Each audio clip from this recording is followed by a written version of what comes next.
السلام علیکم ورحمۃ اللہ تعالیٰ وبرکاتہ۔ جماعت حشر کے عزیز طلباء کرام، کیسے ہو؟ امید ہے کہ آپ سب خیریت سے ہوں گے۔ عزیز طلباء کرام، جیسے کہ آپ لوگوں کو معلوم ہے کہ میں آپ لوگوں کا مطالعہ کا ٹیچر ہوں، مولانا ڈاکٹر رحمان حقانی۔ بیٹا آج ہم مطالعہ حکیم سورۃ مریم کا جو تعارف ہے اور رکوع نمبر 1 آیات نمبر 1 سے لے کر آیات نمبر 15 تک سبق کی وضاحت کریں گے۔ بیٹا آج کا لیکچر بہت زیادہ اہم ہے۔ بیٹا آپ لوگوں نے کبھی ایسا دعا اللہ سبحانہ و تعالیٰ سے مانگی ہے جو دنیا کے حساب سے وہ بالکل ناممکن تھی؟ اس کے بارے میں انشاءاللہ اس سبق میں آپ لوگ بھی جانیں گے۔ اور اسی طرح بیٹا آپ لوگوں نے کبھی یہ سنا ہے کہ قرآن مجید ایک بہت بااثر کتاب ہے کہ ایک غیر مسلم بادشاہ بھی جب قرآن مجید کی تلاوت سنتا ہے تو ان کے آنکھوں سے آنسو جو ہے وہ جاری ہوتے ہیں۔ بیٹا آج ہمارا سبق ہے سورۃ مریم کا تعارف اور رکوع نمبر 1 کی وضاحت۔ سب سے پہلے ہم سورۃ مریم کا تعارف کریں گے۔ سورۃ مریم مکی سورت ہے جو نبوت کے 5ویں یا 6ویں سال کے بعد جو ہے وہ نازل ہوئی، یعنی ہجرت سے پہلے نازل ہوئی۔ قرآن مجید میں سورۃ مریم واحد سورت ہے جو کسی خاتون کے نام پر نازل ہوئی ہے۔ ویسے تو قرآن مجید میں چند عورتوں کا تذکرہ آیا ہے، جیسا کہ سورۃ النساء میں، سورۃ ممتحنہ میں، لیکن کسی بھی عورت کے نام پر مکمل سورت نازل نہیں ہوئی ہے۔ یہ صرف اور صرف حضرت مریم علیہ السلام کی جو سورت ہے، اسی طرح سے اللہ سبحانہ و تعالیٰ نے ان کے نام پر پوری سورت نازل فرمائی۔ بیٹا اس سورت میں 98 آیت ہے اور 6 رکوعات ہیں۔ اس سورت کا جو مرکزی مضمون ہے وہ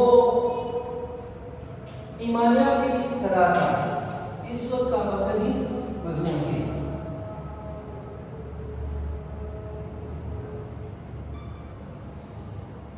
یعنی توحید، رسالت اور آخرت۔ چونکہ حضور اکرم صلی اللہ علیہ وسلم کے دور میں کفار مکہ اللہ سبحانہ و تعالیٰ کی وحدانیت سے بھی انکار کرتے تھے، اسی طرح حضور کریم صلی اللہ علیہ وسلم کی نبوت سے بھی انکار کرتے تھے، اور موت کے بعد دوبارہ زندگی سے بھی کفار مکہ انکار کرتے تھے۔ تو اس سورت کا جو مرکزی مضمون ہے وہ ہے ایمانیات ثلاثہ۔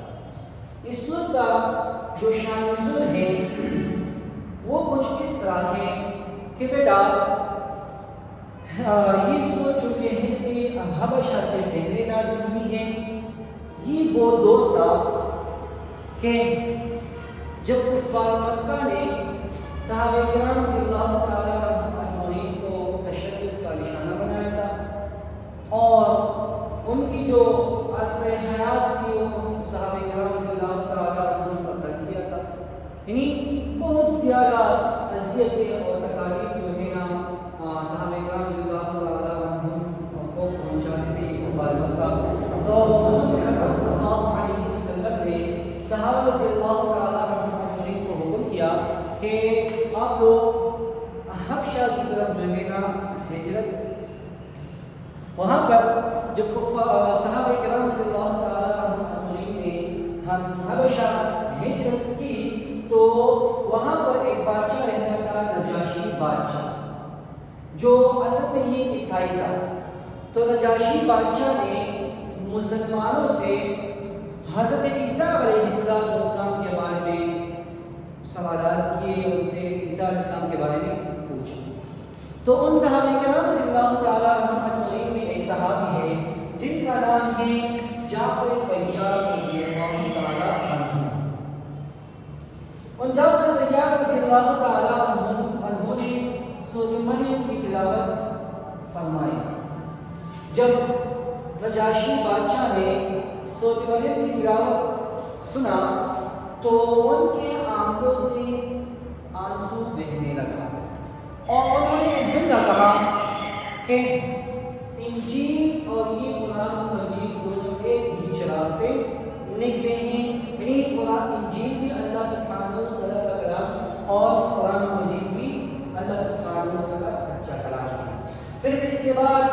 عیاشی بادشاہ نے ان صحابہ کرام سے جگہ دے دی اور صحابہ کرام صلی اللہ تعالیٰ عنہ وہاں پر مطمئن ہوئے. یہ اس سورت کا شان نزول ہے. بیٹا اس سورت کا آغاز، اس سورت کا نام جو ہے نا سورت مریم کیوں رکھا ہے؟ یعنی مریم رکھنے کا وجہ تسمیہ، سورت مریم نام رکھنے کا وجہ تسمیہ کیا ہے. تو بیٹا دیکھو اس سورت میں اللہ سبحانہ و تعالیٰ نے حضرت مریم علیہ السلام اور حضرت عیسیٰ علیہ السلام کی تفصیلی بیان ہوا ہے اس صورت میں. اسی وجہ سے اس صورت کا نام صورت مریم رکھا ہے. یہ اس کا شان نزول ہے. اس صورت کا آغاز حروف مقطعات سے ہوا ہے، یعنی کاف، ہا، یا، عین اور صاد. اس صورت کا آغاز حروف مقطعات میں سے کاف، ہا، یا، عین، صاد سے ہوا. اب ہم حروف مقطعات کے بارے میں جانیں گے. حروف مقطعات میں 6 باتیں ہیں. بیٹا کتنے باتیں ہیں؟ حروف مقطعات میں 6 باتیں ہیں. ٹھیک ہے بیٹا. سب سے پہلا ان حروف کو مقطعات کہنے کا وجہ کیا ہے؟ تو حروف مقطعات کو کہنے کا وجہ یہ ہے کہ مقطعات کا لفظ جو ہے یہ قطع سے ہے. یہ لفظ قطع سے ہے اور قطع کا معنی ہے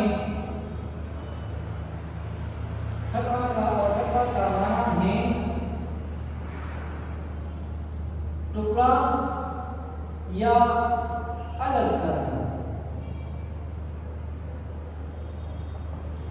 تو ہم نے یہ حروف مقطعات ہیں ان کو الگ الگ کر کے پڑھتے ہیں، تو اس وجہ سے ان صورتوں کو حروف مقطعات کہا جاتا ہے.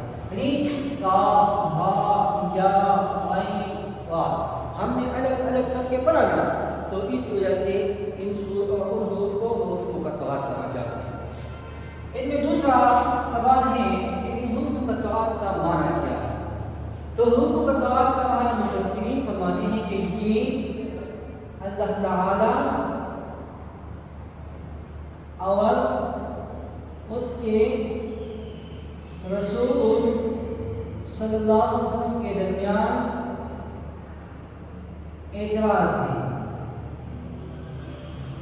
اللہ تعالیٰ اور اس کے رسول صلی اللہ علیہ وسلم کے درمیان اعتراض ہے.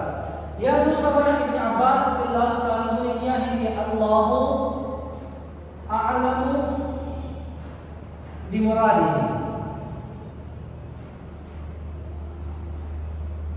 اللہ اعلم بمرادہ کی معنی ابن عباس رضی اللہ تعالیٰ عنہ نے کیا ہے. اب تیسرا سوال ہے کہ ان حروف مقطعات کی تعداد کتنی ہے؟ یعنی حروف مقطعات کی تعداد کتنی ہے؟ تو بیٹا حروف مقطعات کی کل تعداد 14 ہے. کتنی ہے؟ 14. حروف مقطعات کتنا ہے؟ 14. شاباش. اب چھوٹا سوال ہے اس میں کہ حروف مقطعات زیادہ سے زیادہ کتنے آتے ہیں؟ تو حروف مقطعات زیادہ سے زیادہ 5 آتے ہیں. اس کی تعداد زیادہ سے زیادہ 5. ٹھیک ہے بیٹا. مثال کے طور پر مثال کاف، ہا، یا، عین، صاد اور کم سے کم یہ ایک آتا ہے. مثال نون، قاف، صاد کم سے کم یہ آتا ہے. اب چھٹا سوال اس میں یہ ہے کہ قرآن مجید میں کتنی صورتیں ایسی ہیں کہ ان کا آغاز حروف مقطعات سے ہوا ہے؟ تو قرآن مجید میں 29 صورتیں ایسی ہیں کہ ان کا آغاز حروف مقطعات سے ہوا ہے. تو اس کا جواب ہے 29. یعنی قرآن مجید کے 114 صورتوں میں 29 صورتیں ایسی ہیں کہ ان کا آغاز حروف مقطعات سے ہوا ہے. اب بیٹا ہم رکوع کی طرف آتے ہیں تو رکوع نمبر 1 جو ہے یہ آیات نمبر 1 سے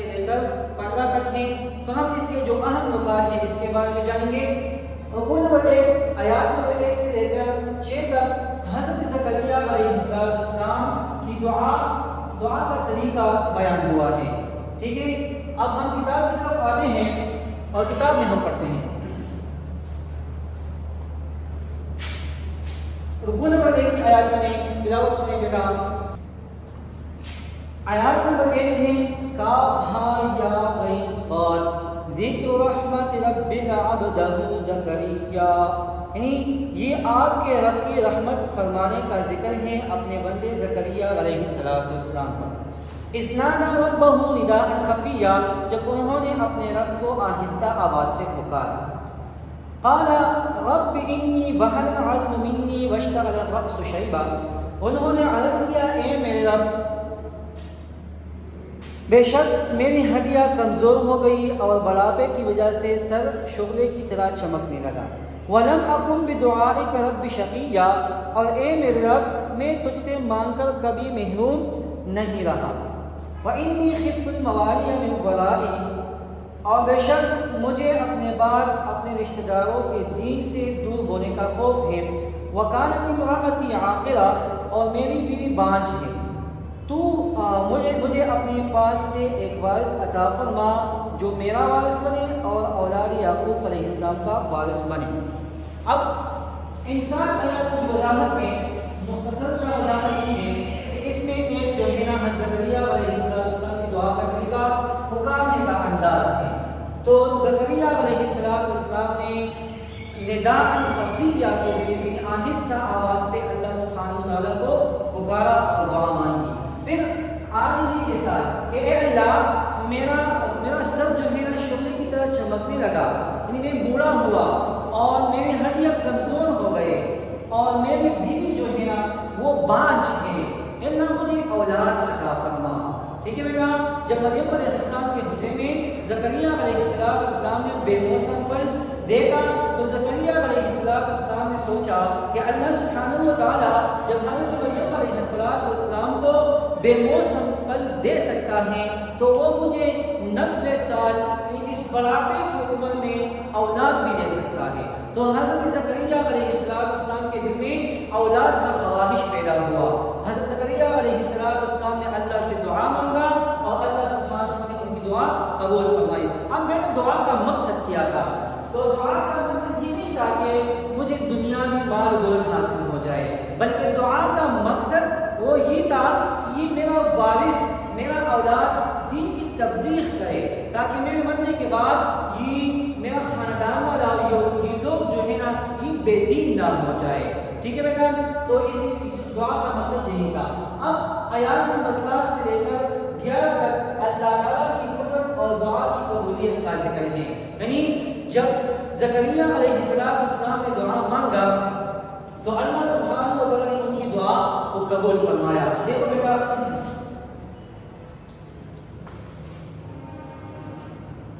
یا زکریا انا نبشرک بغلام اسمه یحییٰ لم نجعل له من قبل سمیا. قال رب انا يكون لي غلام وكانت امرأتي عاقرا وقد بلغت من الكبر عتيا. قال كذلك قال ربك هو علي هين وقد خلقتك من قبل ولم تك شيئا. اللہ سبحانہ و تعالیٰ نے اس کے بعد زکریا علیہ السلام کو خوشخبری سنایا کہ اے زکریا ہم آپ کو بیٹا عطا فرمانے والا ہے، یعنی ہم آپ کو وارث عطا فرمائیں گے. تو زکریا علیہ السلام نے جب یہ بات سنا تو وہ بہت زیادہ خوش ہو گیا. تو انہوں نے ایک تعجب کر لیا کہ اے اللہ اس بڑھاپے کی عمر میں کہ میرا عمر 90 سال ہے، میرا ہڈیاں جو ہے وہ کمزور ہو چکی ہیں، میرا سر بڑھاپے کی وجہ سے شعلے کی طرح چمکنے لگا ہے اور میری بیوی بھی بانجھ ہے، تو میرا اولاد کیسے ہوگا؟ تو زکریا علیہ السلام نے تعجب کا اظہار کر دیا. تو اللہ سبحانہ وتعالیٰ نے فرمایا کہ اے زکریا یہ کام میرے لیے بہت آسان ہے، آپ بھی اس سے پہلے موجود نہیں تھے تو یہ کام میرے لیے بہت آسان ہے اور بالکل اسی طرح ہوگا. تو پھر اللہ زکریا علیہ السلام نے تعجب کر دیا تو انہوں نے نشانی مانگا کہ اے اللہ میرا نشانی کیا ہوگا؟ تو اللہ سبحانہ و تعالیٰ نے حضرت زکریا علیہ السلام کو فرمایا کہ آپ تندرست ہونے کے باوجود، یعنی آپ پر کوئی بیماری نہیں